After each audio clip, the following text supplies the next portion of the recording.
The first ever African Shaolin Kung Fu Games concluded on Monday at the Shaolin Cultural Center in Zambia.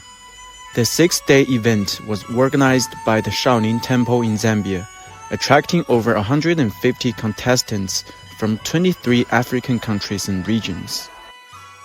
This tournament is very good because it's the first one, and also the temple here in Zambia is the first one in Africa, and we are really glad to know that there is a country in Africa which is hosting the Shaolin Kung Fu culture. We hope that we have the opportunity to come again and again in order to perform and see friends of other countries.